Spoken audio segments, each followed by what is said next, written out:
Welcome to the second video in our series covering Birds of Prey 2.0 in the June playtest edition.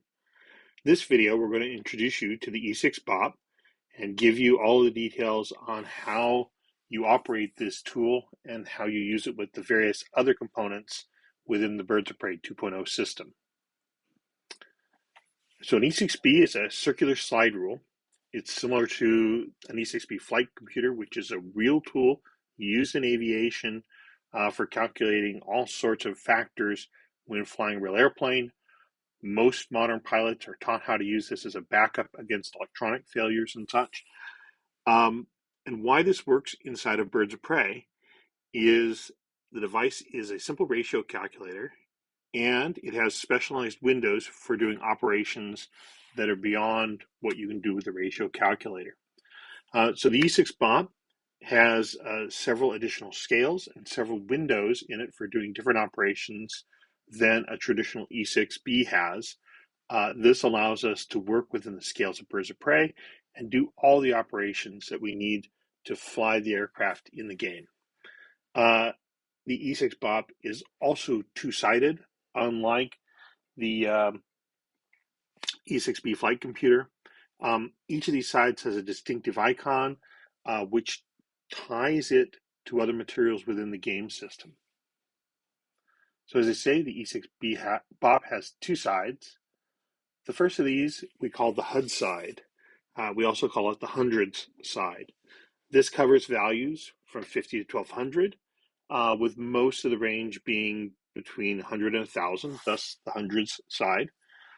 We have specialized windows here for finding knots effective airspeed or keys and Mach. We also have additional scales past the ratio calculator for finding some BoP terms called zoom, smash, and Q. And we'll learn how to use those later on in this video and then in subsequent videos. We call this the HUD side because of the HUD icon. And HUD means a heads-up display, a real item for showing attitude within a modern jet fighter. This is rectangular and sets it off from the other side's icon. And the other side is called the ASI side. And as you can see, it has a circular icon in the center. ASI in that context means airspeed indicator. And again, this is a common instrument inside of a real aircraft. This side of the E6BoP covers your values from 1 to 100. So we call it the ones and tens side. The windows in here let you find TR, which is throttle ratio, as well as some work for finding engine output. Their scales are used primarily for calculating performance. It does have one intrigue factor because of the ranges of this scale. Sometimes when you get an answer that's between 1 and 2, it will really mean from 100 to 200. It's really obvious when that happens in the game, and we'll learn more about that as those steps get used, and that will be learning that's in a different video than this one that we're presenting today. So here are the two icons, just to make it clear and obvious. The HUD icon, the rectangular with this sort of banked over attitude, and the ASI, the airspeed indicator. And you'll see these throughout the player cards that let you know when a step you're doing a calculation in, where it goes on to the E6BoP. So which side of the E6BoP is the correct one to use. The E6BoP is constructed out of several pieces, and during the playtest period, you'll have to construct your own. When Birds of Prey 2.0 is published, these will become pre-manufactured components within the game. What we call a dish is a piece that's movable in the front, and the base is in the back and is notionally fixed with respect to the dish, although you will rotate the entire E6BoP around for convenient reading of data. And then there's a central axis that will hold this all together. We've already produced a video on how to build your own E6BoP, and I suggest you watch that before attempting to construct an E6BoP. The E6BoP at its core is a ratio calculator, and you use the black scales where the dish and the base meet for performing these operations. We will often use the term over and under, where the outer scale is over and the inner scale, the one that's on the dish, is considered under. And so this is the relationship when you look at the top of the E6BoP. And so if you want to do a calculation of numbers right at the bottom, you just rotate the E6BoP around to bring this to the top, and then you'll have this relationship of over and under. The over and under also relates to the over and under in a fraction. So if you look at the current state of the E6BoP, we have the number 3 sitting over the number 4. That is the fraction 3/4. So we're put 3 over 4, just like you do with any other fraction. And then to find a number in there, you would look for the number you were taking 3/4 of, find it on the inner scale, and read the number above it on the outer scale to find the conclusion of this calculation. So let's look at an example. And indeed, we'll take a look at taking 3/4 of a value. And so we've placed 3 over 4. So 3 on the outer base, 4 in the inner dish. And the number we're going to look for is we're going to find 3/4 of 65. So we'll turn around and look at 65 on the inner scale, so that's under. And above that, we'll read, well, that looks like 49. And 49 is indeed 3/4 of 65. So very easy to do any sort of simple fraction calculation using the 2 black scales on the E6BoP. During gameplay, we use the E6BoP in conjunction with other tools, and the primary tools we use are the player card and the log sheet. We're going to go learn about each of these in time. First, in this tutorial, we're just going to learn how these tools are used, how to read them, and then we'll actually apply them in subsequent videos. So the log sheet is for keeping track of your aircraft. They do 4 game turns on a single sheet. They are color-coded for the red side and the blue side. And in Birds of Prey, it's best the red and blue side to sit on specific sides of the map. So if you look at the top of the FAD, the ring with the sort of corner arrows on the log sheet, you'll notice that east is pointed directly up, and the red side, west, would be pointed up. And so when you're using the blue log sheet, you want to be seated on the side of the map such that east is towards the top of the map with respect to you sitting down. These log sheets are print your own. They don't need to be printed in color. They work just fine in grayscale. The only thing that's important about blue versus red is the orientation of the FAD and making that in relationship to how you seat yourself in front of the game map. There is at the top of the log sheet a set of information that stays fairly constant from turn to turn. So the idea of the plane, what stores it's carrying, what's its wing load, things like this that don't turn over, get rid of the top. And then the single game turns, you work from top to bottom during the course of the game turn, filling in information. You won't necessarily fill in every box every game turn. You can see in this that there's 3 segment durations. That's if you have 3 segments. Well, you will commonly run a game turn with only 1 segment, and the 2 additional segments would just be left empty because you don't have them. So moving on from the log sheet, we'll take a look at the player card. This is a 2-sided device, single sheet, and on the front we have what we call the energy side, and on the back we have the plot and move side. The energy side builds the initial aircraft state and then does post-move performance calculations.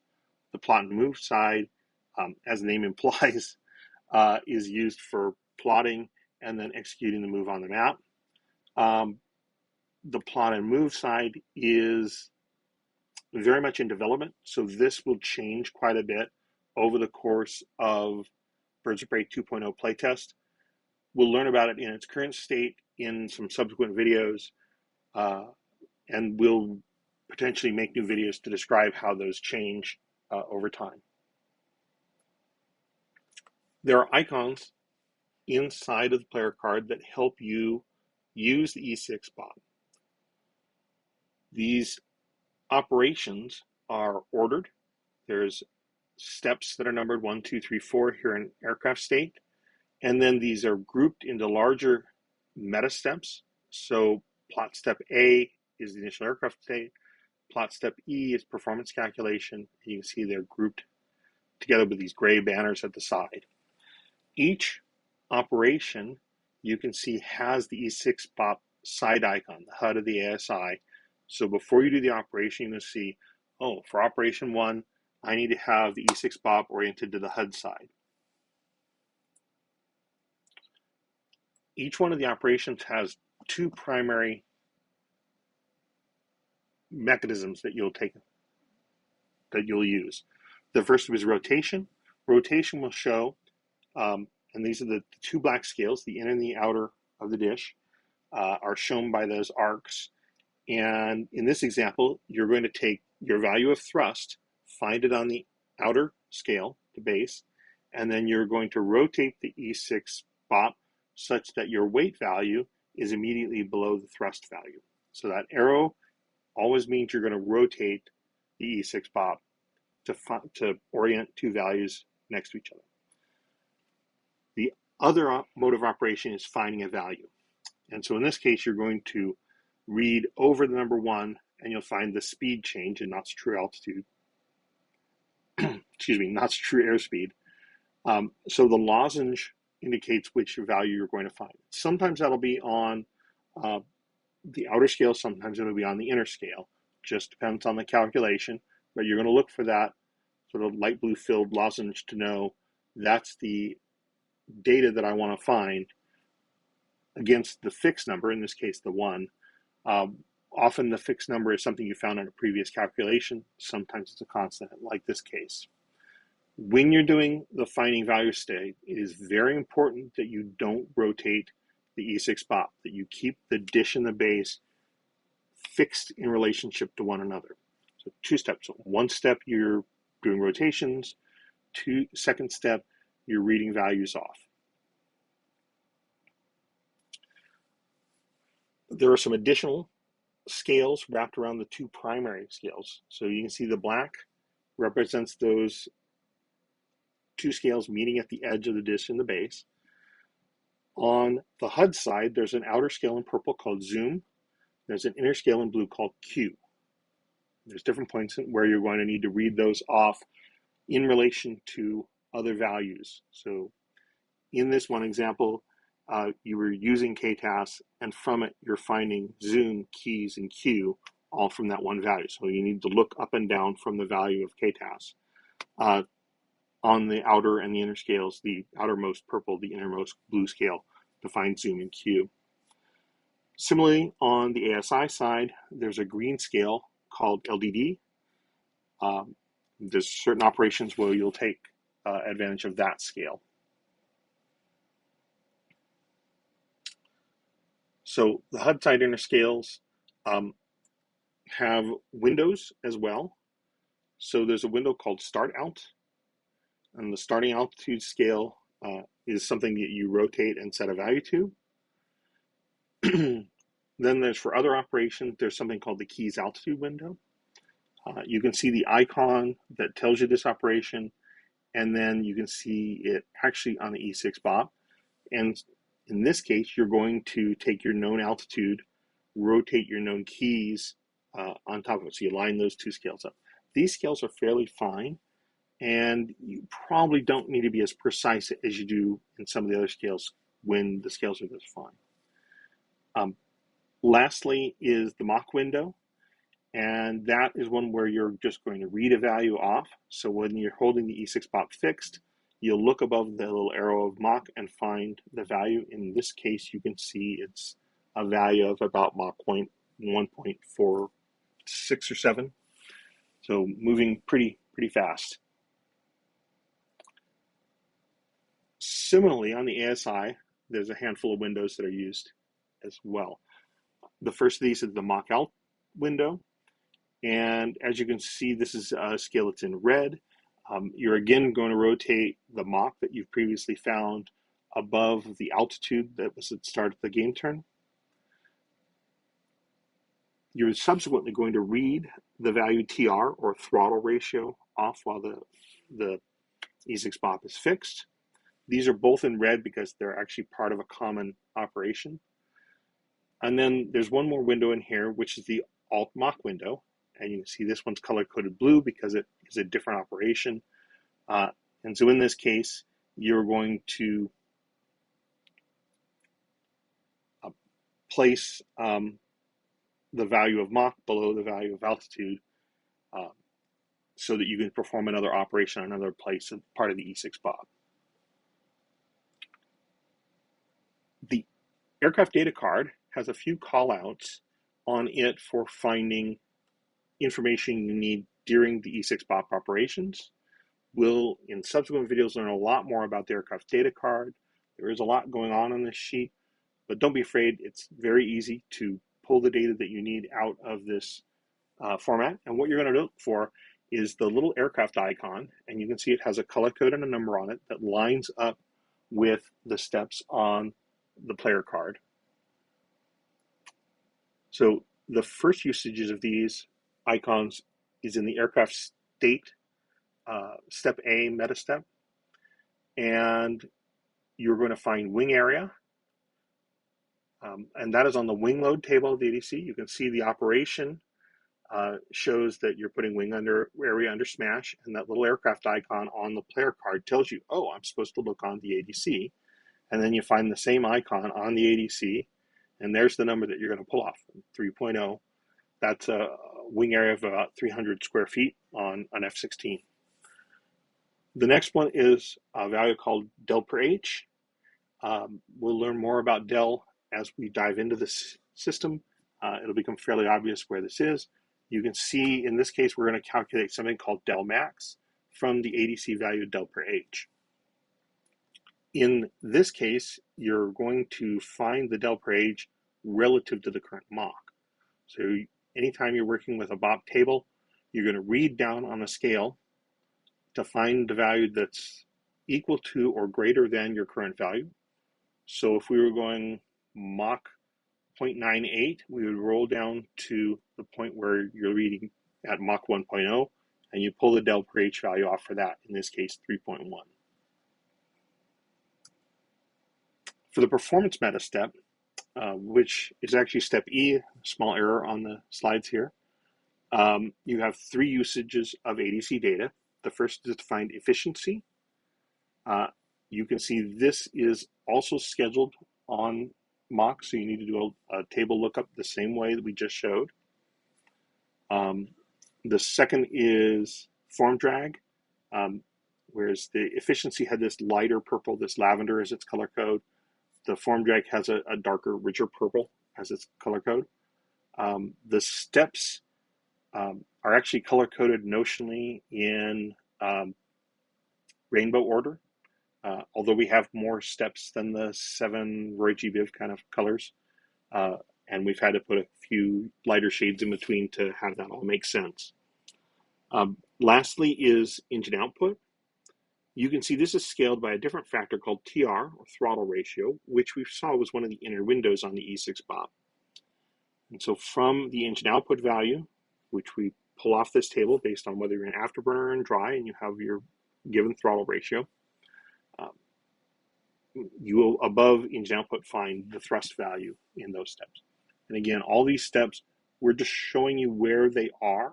How would you go find these data? We will do subsequent videos that will help walk through all these steps. In order, we'll be doing find aircraft state. That was meta step A. We'll be showing off plotting and flying a single multi-turn. And then we'll go through finding aircraft performance. At that point, you'll have the basics of how to fly an aircraft in birds of prey. Later videos will handle more complex flight, breaking flight into multiple segments, doing complex things like barrel rolls, doing maneuvers you might do when you're performing a gun combat, where you might be doing a hard turn and then easing off and going straight onto the target once you have your nose lined up. Those will each be different videos, and that way they'll be small in time and you can come back and ask questions You can put things in a comment area. The best place to ask questions remains the Birds of Prey mailing list at groups.io. So it's groups.io/g/airbattle. Thank you very much for your attention. Your questions and your comments are very welcome.